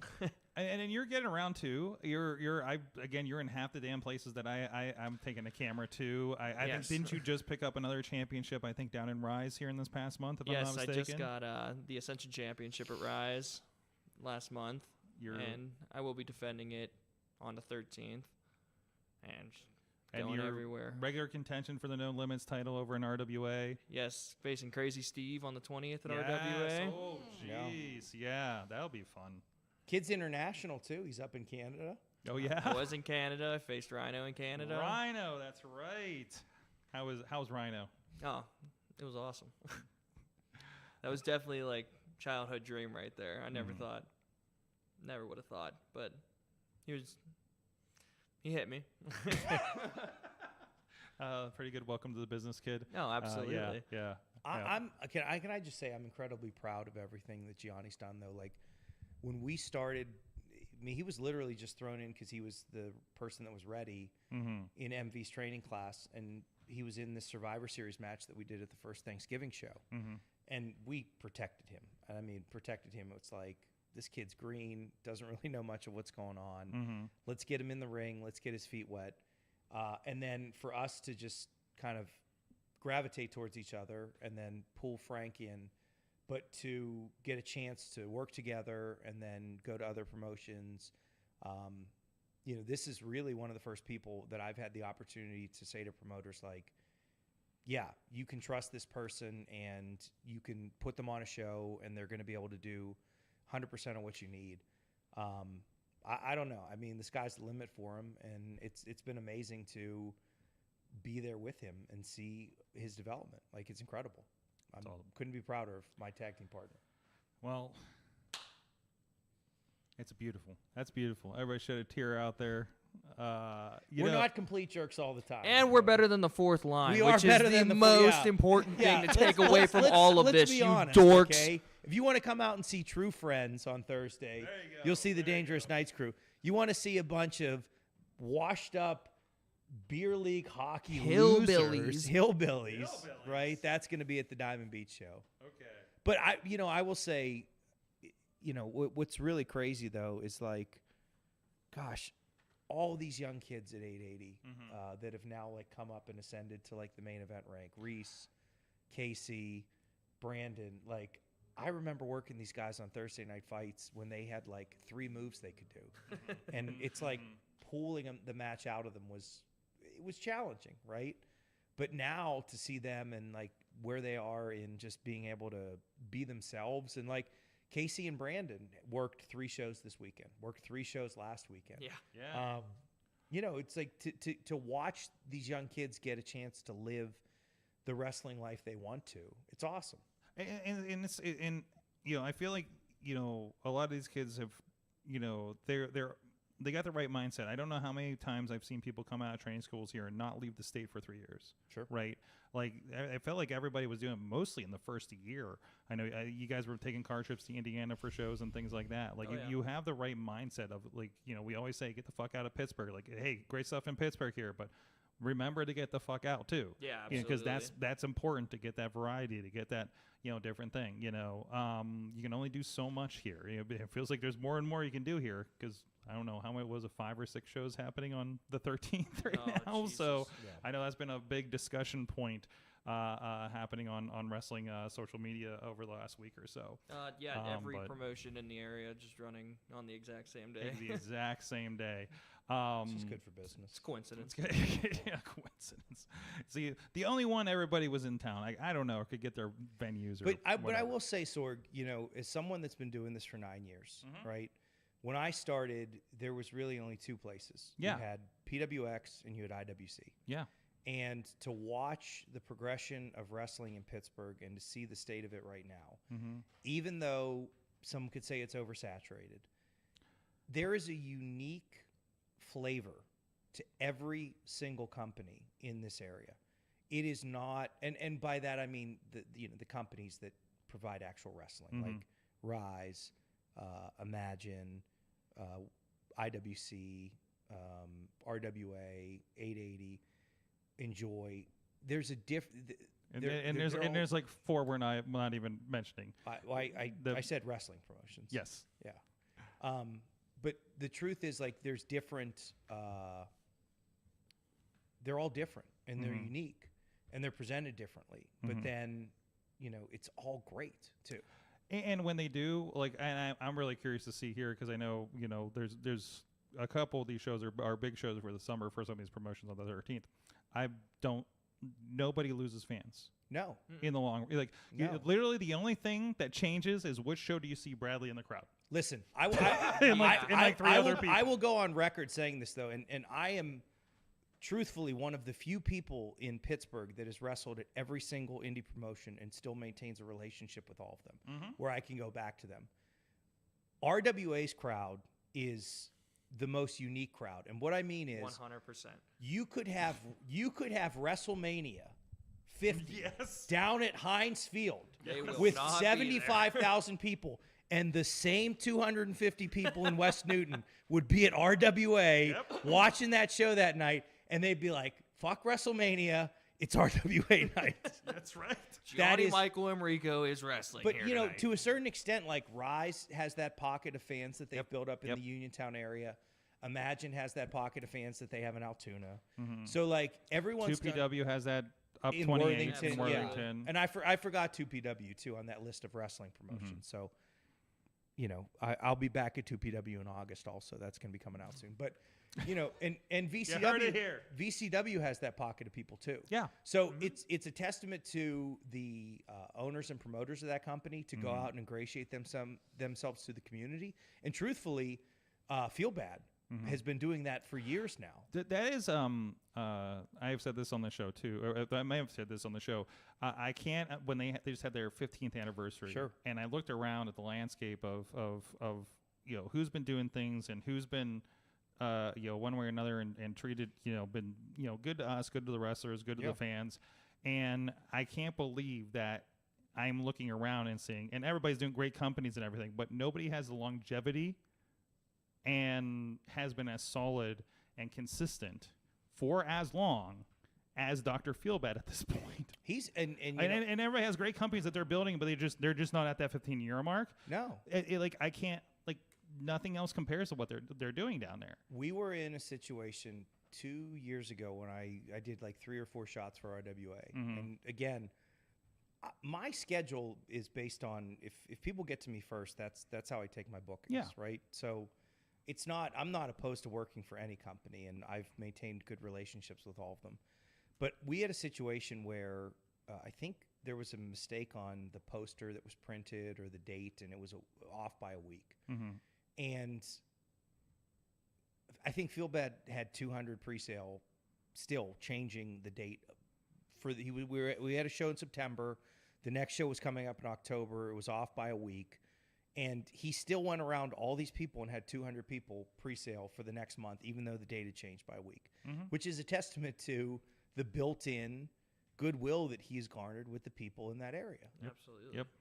I love he does, and this was illustrated with the Norm Connors coming back. Like, because it helped me remember, he does the thing that Norm used to do and shake everybody's hand going out.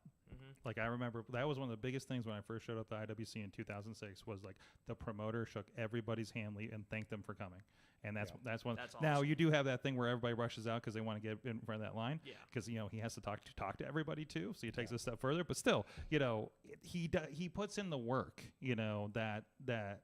And we have great promoters in the area, but there's a lot that don't even do half of what Feelbad does. Well, and I think too, like one of the things I want to say to everyone that's listening too is just thank you to all the fans and the people that support. I was having I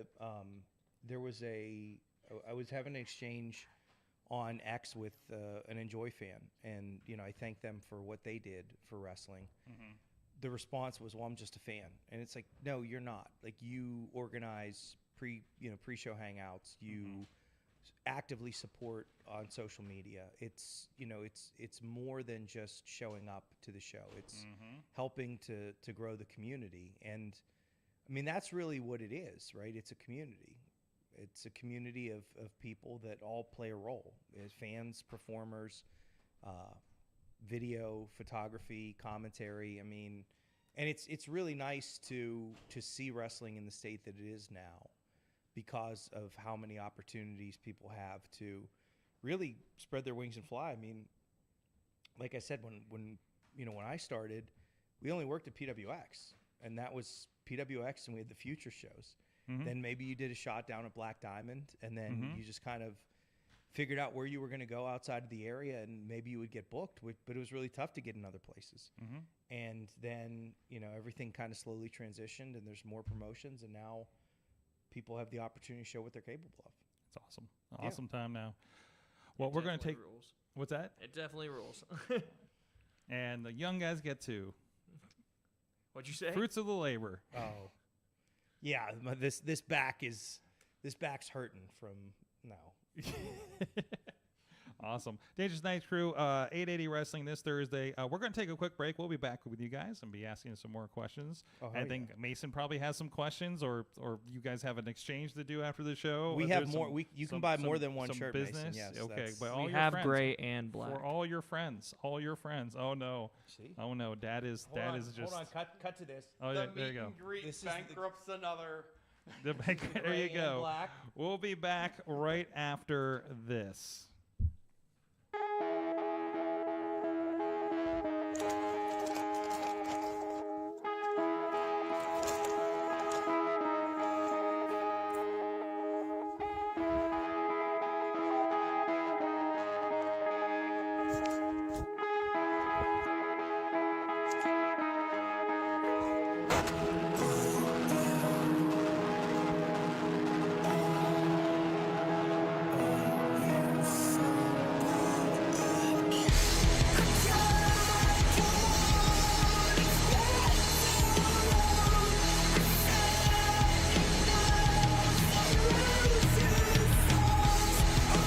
Approaching the ring, the challenger, TT.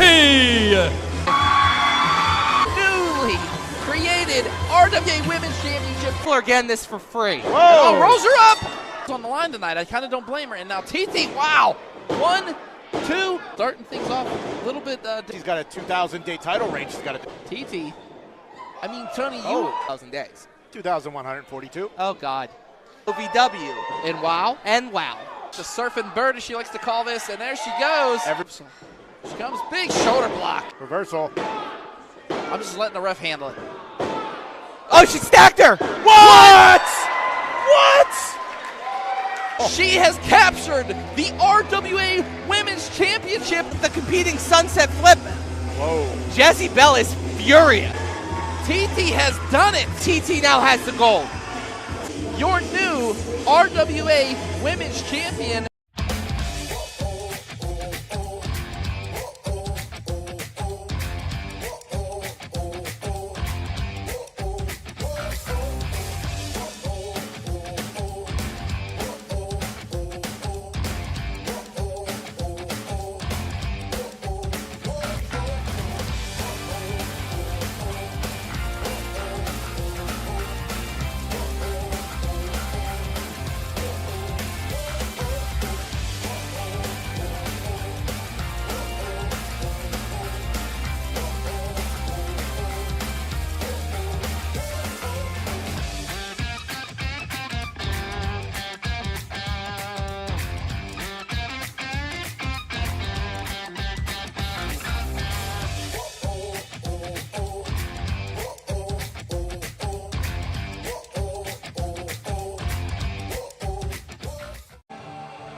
Applebee's with Marcus Twist, big slam. Absolutely. It's like a DD into the corner.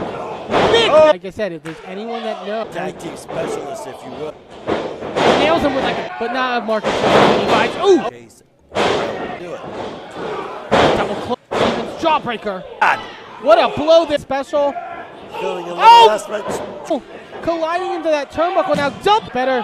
He fully went. Oh! Oh no! He hit Jace! Still attempting to. Oh wait! Powder! He hit Jace again! Losing his. Wait, no! Marcus with a roll up! And Marcus twisting the wall. You can never doubt what they will pull out. Oh, wait a minute! Run it! Oh, come on! Thank you for joining us here at Victory Championship Wrestling.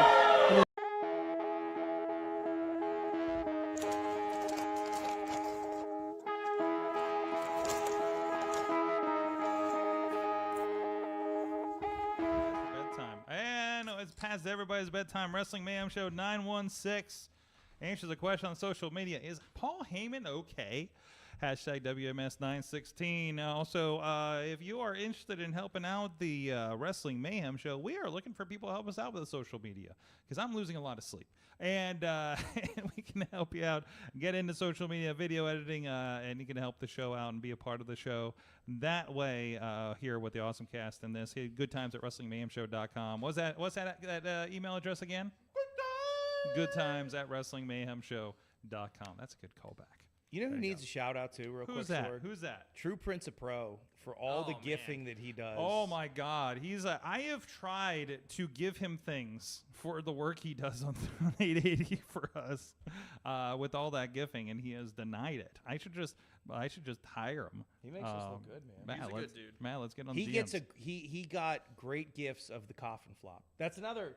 Oh, the That's coffin another. flop. I think you should leave reference. That's the name of our finishing move, the coffin flop. coffin flop. The Yeah. coffin flop. Oh wait. So Call Spectrum and let them know that you don't want Corn Cob TV to be canceled. there you go. Speaking of which, True Prince is in the chat room. And it says, these past few years, Lawless has really been doing some of the absolute best work of his career. I don't think he gets nearly enough credit for it. He really is one of the top people that has been pushing Pittsburgh wrestling forward for the better. Man, And he also has good things to say about Gianni. how kind. Thank you, True Prince. One of the fastest rising stars I've ever seen in the Pittsburgh area. Something, incredibly talented, something, high-profile spots. Thank you, buddy. There you I go. got a Good question people. for the Italian strongman. Oh boy. Just want to check your good Italian boy status. You haven't like broken anybody's legs within the last couple of months or so, have you? Not that I'm aware of. They haven't told me, at least, if that's the case. He's not like that kind of He's Italian. not Furio from The Sopranos, dude. He's not like I don't know. I saw something happen one time. I just got a little bit worried. I just don't want it to be an he's not like a Gambino or something. Oh, I know what He's we're not speaking of. We're speaking of Johnny Norris at Oh, yeah. RWA. Oh, well, you really did put his lights out. Oh, his lights were out, pal. Wow. They were. Jeez. Anyways, something. So this is talking about AEW. What is your favorite skit from I Think You Should Leave that you do not currently incorporate in your week-to-week wrestling on screen? Santa Claus. Santa Claus. What is the Santa Claus skit? Hey, talk to take us it as on if that I've one. never seen I Think You Should Leave before.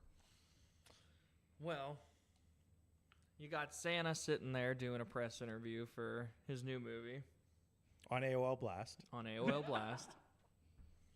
And it's a very iconic line that he says, unprofessional bullshit. Because they called him Santa Claus. You wouldn't ask Leonardo DiCaprio about Christmas, would you? Would you? Let's see.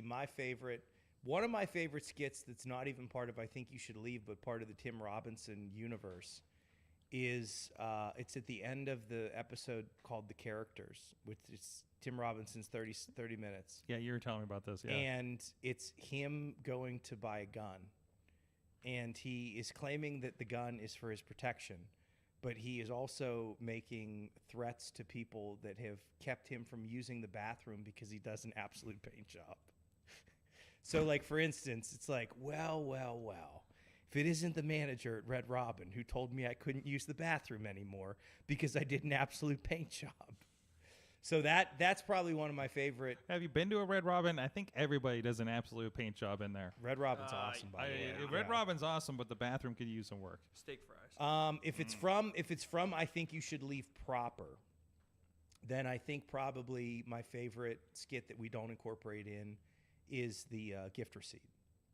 Oh, man. Yeah. Let my wife eat So the receipt. the setup for that skit is a guy gives a birthday present to his friend, and the friend is clearly not happy with the birthday present. But to make it uncomfortable, he asks if he can have the receipt back for the gift that he gave him. And then he eats the receipt, and then his stomach gets upset from eating the receipt. And then that and probably the magician skit, too, are two of my favorites. When the wife threatens to divorce him because a magician makes fun of him. Back away, banana breath. That's another good one, Banana too. bread. Yep. The hell did you eat? A banana? I mean, this is why everyone out there should be watching. I think you should look so you can get all these references. The most quotable show I have ever, other than It's Always Sunny. It Yeah, is that the or- most quotable show. I'd say once every car trip we have a lot of. I think you should, or It's Always Sunny in Philadelphia. Like the reason why the dangerous or the fourth line isn't going to beat us is because of the implication. Well, the implication. Yeah, that something could go wrong. Right. Closer to the hole, sir. All right. Well, we did have some questions. Yeah, shoot. People heard that you were on here. And, of course, you know, they're going to ask legal questions. Yeah, of course. I mean, because, you know, you are the gavel. You do hand out business cards. Naturally. Therefore, you're on here. We got to ask you the hard questions. Sure. All right. Dave Ponder says, what legal recourse does security have if they are attacked by a pseudo-mystical force that a wrestler has? For example, a security officer is hit by an Undertaker lightning. I would sue the Undertaker for battery, for using an extension of his person to engage in an unlawful touching of a security guard. I would also sue WWE as a corporation for negligent monitoring and oversight of a supernatural being to make sure that they do not cause harm to the general public and or security guards. Is there precedent for this? Sure. Mm-hmm. I mean, those legal terms as far as battery and negligent monitoring and oversight are actual terms. Mm-hmm. Whether it's ever been tried in a court of law for a supernatural being, I can't tell you. I'm sure it has at some point. It might have been, there may have been a case filed, but it probably got dismissed before it could be challenged. Okay. All right. Wow, there's a lot of conversation around this security topic on this chat, actually. Second question. Let's say you hire someone to help you win a match. Let's say a hitman. Quotes. We'll put quotes around that. This is going. Uh-oh. If this does not work out and you do not win the match, is there a small claims court for wrestlers? Yeah. Well, in my case, because the hitman that I hired couldn't win the Enjoy Championship for me, I just buried him alive. But yes, you could seek redress for breach of contract. Okay. Okay. Wait, so wait a minute. Was the contract breaking terms a buried alive match? No. Wait. Mr. Grimm was hired to win the Enjoy Championship from MV Young in a casket match. Oh, okay, that's right. He didn't win. He was in the casket, and I just buried him alive. Oh. Because he didn't do the job. So it's a very situational thing. Got you. Yeah. Got you. Yeah. Duh. Got you. Mason, do you have any legal questions or otherwise? Okay. You notice he's trying to slick his hair back now? Yeah, what is it? What is That'll happening? slick back. That'll slick back happened? real nice. What do you think happened? That's Sorg? pushback. That's That's a pushback? All right. How do Yeah, you, that's push. Now that's pushback. That's pushback. Okay, that's not slick back. We don't need to be slicking back That my would hair. that would slick back Gavel. real No nice. one wants Used to see be. this. That would slick. Here's what you want to do. You want to slick. Oh, that'll slick back real nice. Used to be. That is perhaps the most resilient hairline I've seen in professional wrestling in a really long time, and I hope it stays strong for a long time. When we get conditioner going in our hair, the slick backs we get are just of epic proportions. Oh man. Mix it with a little water. Yeah. It's really, really good. It's conditioner with water in it. It's really, really good. Did you also know that Blue Dolphin burned down? Here we go. I'm double checking the chat room real quick before we move on. Yeah, bring them on. If anybody else has got in there. So Tina is lamenting of all the goodness happening in Western PA since she's in Seattle. As usual, some comments about AEW from before and everything like that. So anyways, I think that's all we got from the chat room here. So let's go ahead and roll on here. First of all, Matt, you wanted to do the next spot here. Oh, do I ever? Sorg. Oh boy. Oh God, that's the microphone. Oh, Let's no. talk Oh, God, about a geez, little something geez. we like to call pizza. Yes. The kids love it. The adults love it. The man-children love it. We all love it. Sorg. Today my travels took me to the Graceland of pepperoni pizza. The Slice on Broadway here in beautiful Beachview. And Sorg, you know, we've been here singing the praises of Slice on Broadway since the beginning. They've come so far. They chat about them on the sports talk radio station here in Pittsburgh now. Okay. That's how far they've ascended. They Okay. sing their praises. And today I traveled out to the original. Is that the original, Sorg? This is the original. Okay. The Mecca. The Mecca of pizza in Pittsburgh. Not the Graceland. I misspoke. Not the Graceland of pepperoni pizza. The Mecca of pepperoni pizza. Mm-hmm. And I think we've all agreed that it doesn't get any better than Slice on Broadway. But today I went down there, and Sorg, they might finally have some competition, because right next door to the original Slice on Broadway is a lovely little shop called Tim's Corner Market, and it's run by the exact same people. Yes. Except in this place, they are making like deli sandwiches. None of that MTO crap. No, this is like real quality ingredients. There was a nice lady at the counter just working that meat slicer gimmick. What's happening? No, you do your thing. I'm talking to him. Pay attention. All right. Working that meat slicer gimmick. Yes. I got myself a loaf of pepperoni bread. So delicious. I just noshed on half that thing. Took the other half home to the wife. I can only imagine how grateful she's going to be for that. We'll find out later, perhaps. And there it is. Look at this place. Tim's Corner Market.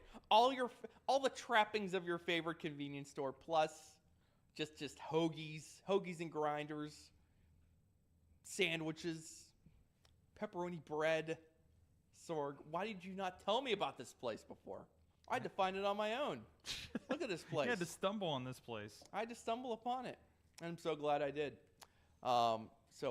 Just to wrap it up, Slice on Broadway, delicious. Check out Tim's if you're so inclined and you're in Beachview.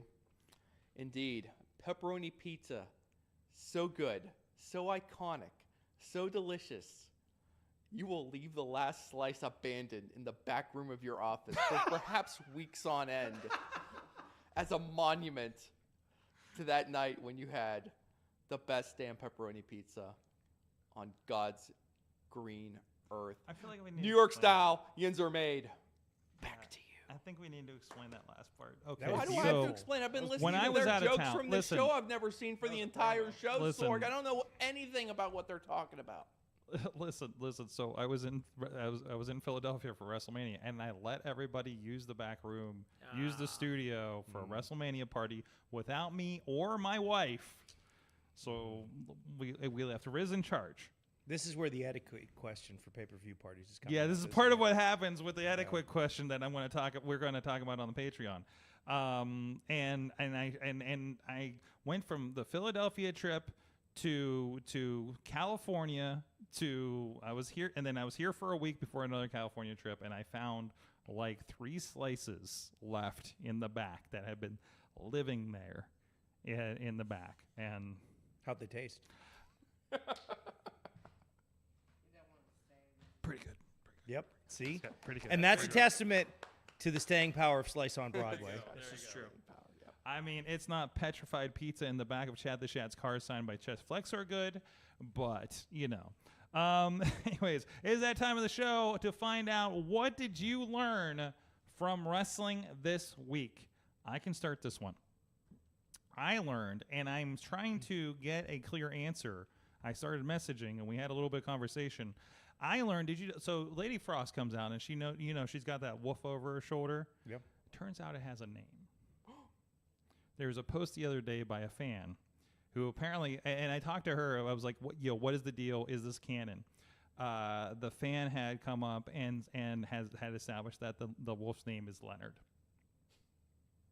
Interesting. So I asked if this is canon now, and she's like, and she seemed kind of iffy on that. I was like, it should be canon. So I learned that there's a name for the wolf that, at least to me, will be Leonard from now on whenever I see Lady Frost come out on AEW or Ring of Honor. And So, you sit up and point at your TV and you go, "There's Leonard!" like the fan did from the video. Yes, exactly. So that's what I learned from wrestling this week. So if you hear Leonard referenced on commentary in the near future, I'm hoping this is going to go down. So Could you imagine? I think it's a whole merch line. Oh yeah. I was like, it's your Cody Rhodes Imagine, Pharaoh. like, Honestly, one of some Ring of Honor pay-per-view. well, people use the term toyetic a lot, Mm-hmm. right? Toyetic, which for those who aren't toy collectors or people in the nerd adjacent industry, Losers. toyetic. Thank you. Toyetic means that something has a natural proclivity to be morphed into an action figure. Basically, the entire Batman and Robin movie. Yes, Mhm. incredibly toyetic. Or, for those of you that are into comics, right? Mhm. Like Ed Piskor's Red Room series, which Mhm. is phenomenal. The characters that he designed are very toyetic. Even in wrestling, you look at people that don't have action figures yet, but like what Lee's doing now with the big puffy yellow jacket, that's incredibly toyetic in the sense that it's not just a wrestler that is, you have something that establishes them as a distinct look or unique look. So the Lady Frost entrance gear, just her whole aura is just incredibly toyetic. So if anyone's listening at Jazzwares, I would say, first I want to see a Lee Moriarty action figure because, I don't want to. I don't know if people know this, but him and I started training at the same time. So I'm here doing the Indie Wrestling Mayhem Show, and he's flying God knows where to wrestle. But no, I mean I think that would be really cool, and also Lady Frost, incredibly toyetic, especially Leonard. That's part of the toyetic part of it. Absolutely. Yeah. Absolutely. What else did we learn from the chat room? Dave Ponder learned that AEW Women's Division love wins all. Couldn't agree more. Yes. The We don't see enough happy endings in pro wrestling, mhm. and that was a happy ending for I think just about everyone involved. Yeah, Mariah May became Tommy Dreamer all of a sudden. Yeah. Yeah, and took them both. Mhm. So, yeah. I don't know. mean, perfect way to end the month, don't you think? Yeah, exactly. Yeah. I agree. Exactly. And it was mentioned like there were like 4 women's matches on that pay-per-view between 0 Hour and the pay-per-view itself. That's awesome. And they were significant matches, right? That rules. For the most part. Yeah. So like there's a lot going on. There's a lot of storyline. Britt Baker just came back. So we'll see where that goes. Hopefully into Wembley Stadium here this next month, because I think she might have been injured going into last year's event, if I'm not mistaken. She was in the match. Was she in a match? Yeah. I'm trying to remember. I have to well, Mason says yes. Against Chris Stein, I think. Okay.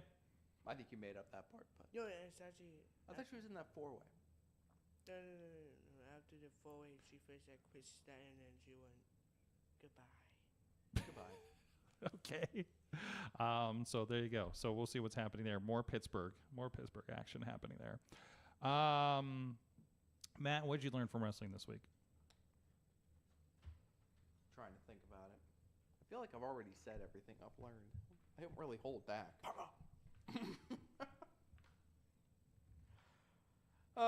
Jeffrey, did you learn anything?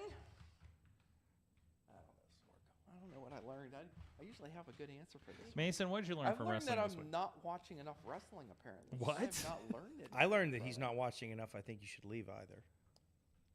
I learned that they make this goofy fedora that comes with a mud flap on the back. It's pretty sweet. Yeah, and the guy at the store said I'm the only person he's ever seen that can pull it off. It's just because you can't pull it off. I mean, I would never even attempt. I would never. I even got to figure out a way to make money on this. It's inconceivable. too good. See, this is what they're speaking in riddles, Sorg. I don't know what they're saying. I'm telling you, just carve off an hour and a half to get through all 3 seasons of I Think You It's Should Leave. basically it. And It's it like- will It'll be change your life life. changing. It's every 3 seasons of 6 episodes. They're 15 minutes apiece. Yeah. You just have Next like thing you- watch next them thing all you know, before I'm bed like- tonight.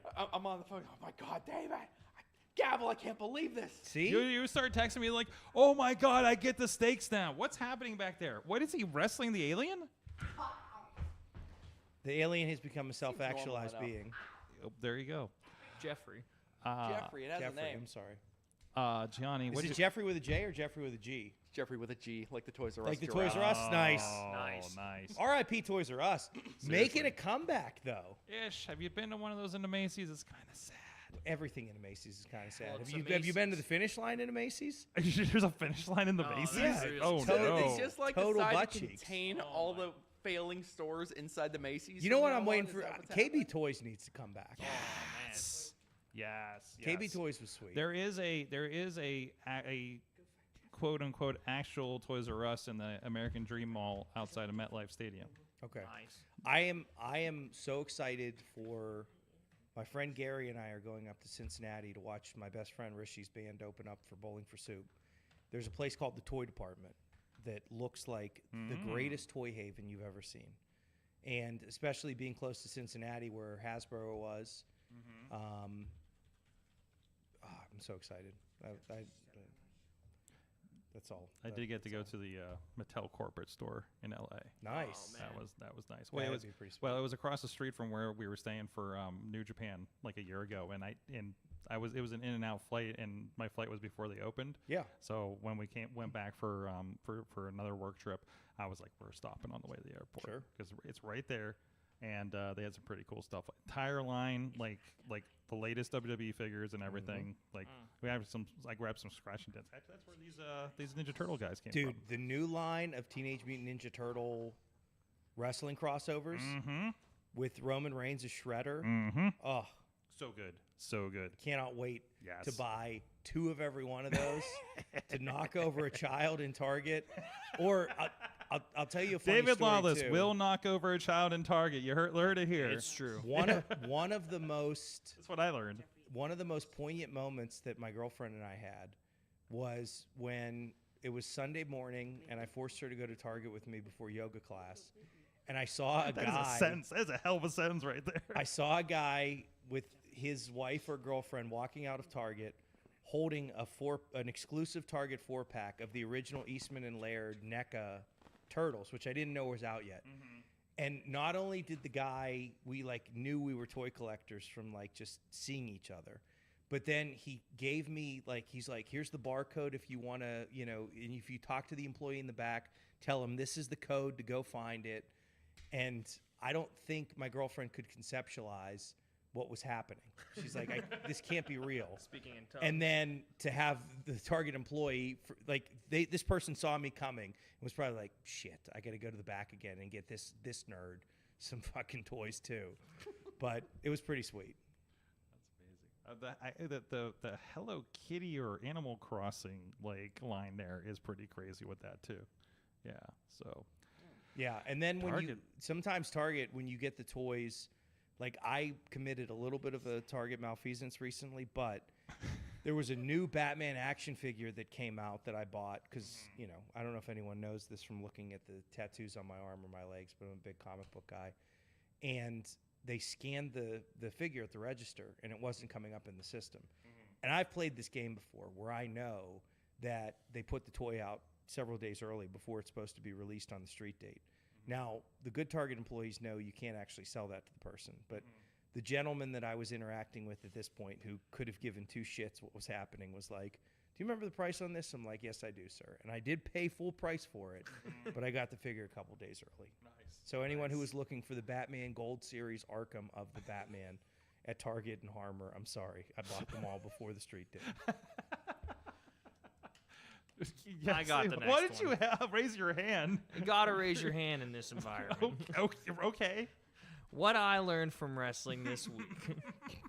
You need to have air conditioning in a building. Oh my Yes. Or your 5-minute match is gonna feel like a 60. Yeah. That's all I gotta say. I feel so bad because they announced that the AC was fixed at the VCW venue, and then it broke 3 days before the show. Oh. Again. Yeah. It You know was what's funny? terrible. It was probably never fixed in the first place. Knowing them, it probably wasn't. Yeah. The building, not them. Like That's why I prefer venues that just have no air conditioning at all. Because you know what you're getting. I just want to go in with no hope. we've Yeah. gone full Don't circle. give me hope. Remember how we talked about at the beginning? I can't imagine a wrestling promoter telling people untruths. They would lie about the air conditioning working. If And it here's makes one more person here's my problem with your logic here, Sorg. The problem is not your disappointment in the fact that the air conditioning broke. My problem is you actually believing that it was fixed in the first place. You're right. You're right. You know, and here I am doing an outside show in a couple days. Yeah, well, What'd you learn lately?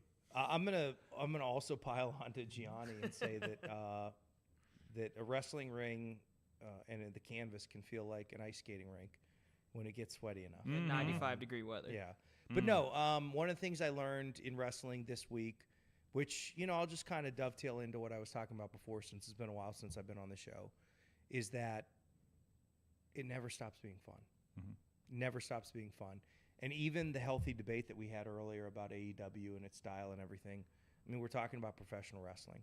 And we're talking about Netflix deals, and we're talking about careers being resurrected and people being the man. And it's the most beautiful form of entertainment in the world, and it still remains that. So what did I learn?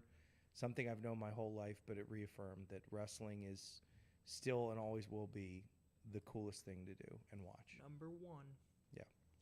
Awesome. Thanks. I also did learn that a lot of wrestling can be disposable and forgettable, but when it hits, it is freaking, I don't know, name a drug. I just when it lands, it's so perfect, And I got it twice within the course of a weekend, just randomly watching wrestling. So. Amen. That's right. What'd you learn? What? I think Heyman's going to return tomorrow night on AEW Dynamite. What? You think Heyman's gonna be on Dynamite? No, Heyman. Hangman. Oh, Hangman. Okay. Hangman. Oh. That's a prediction. That's not anything you learned. I don't know. Unless you learn that in the future. I think Well, he's going to learn it tomorrow. Yeah. Maybe he'll learn it. I think Wessex is cool. Yeah. Awesome. From the chat room real quick. Tina in Seattle says, I'm going to need to order a caffeine IV drip for Wrestle Dynasty. No one's forcing you to watch these shows from Japan live. You don't have to watch them live. It just happens to be the ones that we usually do. To yourself. I make myself do it once a year. Besides, she's in that's Seattle. She's only an hour behind. I am right? crossing my fingers that Lee Moriarty somehow makes it onto that show. Because that young man has wanted to go to Japan since the day we did our tryout at PWX. And I don't know that I will be able to do this on such short notice, but I did promise him at some point in his career when he makes it to Japan, I will sit front row for one of his matches. So I will go over to Japan to watch him wrestle when he gets there, because he's going to get there. Nothing is going to stop that man from doing what he wants to do. No, absolutely, and that's incredible. I'm glad to see people getting opportunities over there. This is both him and Shane Taylor was on this show talking about how he really wanted to work with New Japan, and I know he did a show in Texas when they were doing I think maybe before COVID or something, right? When you're doing some of those early American tours. But man, that's awesome that everybody's getting this opportunity, and that show is and it is CMLL, the AEW brands, and the New Japan Bros. So they're putting Ring of Honor and Stardom on that too. But it's gonna be Forbidden Door in Tokyo Dome, basically, right? Yeah, more or less. So which is basically what Wrestle Kingdom, I think it was Wrestle Kingdom 11, when Global Force was promoting Wrestle Kingdom. And I remember, we talked about the idea of what WCW and ECW were doing at the time that was different and exposing people to new things. And I remember watching that Wrestle Kingdom 11 show and basically falling in love with wrestling, not just WWE, but wrestling.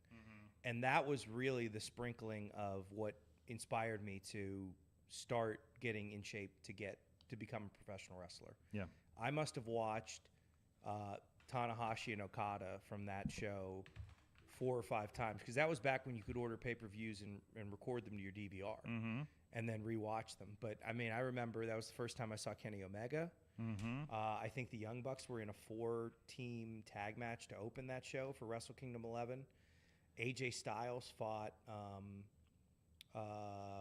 Shinsuke Nakamura there, and I think the finish to that was he hit a Styles Clash off the second rope, and that was right before he wound up going to WWE for Royal Rumble. Yep. Because he had done the shot in Ring of Honor where he faced Jay Lethal. Mm-hmm. And then everyone was shocked when he lost, and then he wound up showing up at the Royal Rumble. But, I remember that show and that moment of watching that fondly. So I'm hoping that this, world, whatever they're calling it, Forbidden Door, I don't know, whatever you call it. I think they Wrestle said Dynasty. Wrestle Dynasty will Mhm. have that same effect for some people. Glad to see it. Glad to see that. Because, I think that was the biggest introduction for us when we were looking at New Japan at the time, too, right? Because that's the one that had, like, JR on commentary and everything. It was think Kevin. It was Kevin Kelly. Or was it Kevin Kelly? They had a Wrestle Kingdom 9, I think, was the one that they actually got put on pay-per-view Like the first one. here in the States. Was I it think- 9 I or think 11? Again, no, you definitely described 11, but Wrestle Kingdom 9, this is another one where, like, I think Jarrett had a lot to do with prodding this to, to get the pay-per-view providers pushed. And I think that was the one that had JR on commentary, and it had a Nakamura Ibushi match that was, like, so good. Jim Ross and Matt Striker. Just like Yeah, an okay. incredible where I literally parachuting in, not knowing the full backstory, but they're so good. They're not. There's no. Obviously JR is speaking English, but like Ibushi and Nakamura are not taunting each other in English. They're telling the story with their actions and their faces and everything, and it's freaking amazing. Kenny Omega and Taguchi, AJ Styles and Naito, Suzuki and Sakabora, Mikado Ishii. Oh, I think that's first introduction to Ishii. Yeah. Jeez. Those were the freaking days. Guys, thank you so much. Dangerous Nice Crew, 880 Wrestling, live on the IndyWrestling.us for free on the YouTube network, wherever else we're going to stream. And you can get your sloppy steak shirts right there. They're not a pancake. It's a Dangerous Nights Crew. Not a pancake.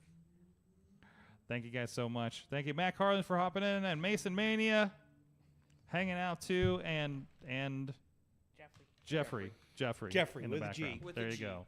Our audience for tonight. Again, that stuff is going on, and also give a shout out. Our friend of the show, Chris Taylor's band Shattered, is playing at Jurgles on Sunday in the area, and I think that's Gibsonia, PA, if I'm not mistaken.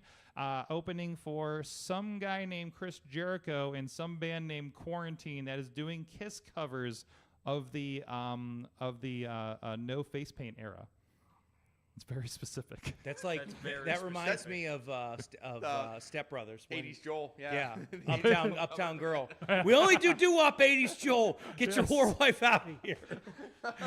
I didn't even know Jericho was doing this shit, and I'm kind of here for it. Oh, so, yeah, who can be so surprised let's go Jericho's support a doing friend of the something show like up there. Hope to see a lot of Mayhemers out there in that show. I intend to be heading up there. I believe that Shattered is selling $20 tickets. Hit up Chris Taylor if you have him on social media, on Facebook. I know that was going around. And I cannot stress enough, if the band is selling tickets, buy them from the band. yes, that helps out the band Please buy them from greatly. the band. Greatly. So, Mayhemers, let them know the Mayhem Show sent you to Chris Taylor for those tickets. I might put a post in the group or something here in a little bit. And other than that, man, I not go anywhere. Money in the Bank, we'll be hanging out for that and everything. And then, of course, look forward to shows happening this month with RWA, Exodus Pro, and apparently 20 shows happening on the 13th. So stay tuned as we'll have updates for that over the next couple weeks. Coming up here on the show in this month, we are going to have Danny Moe coming in to talk about her trip to Mount Everest. I may be coming back for that show. Guarantee. And the Guinness World Record attempt. And AJ Alexander is going to come in and talk about his trip to his tour of Japan. And who else do we have in line?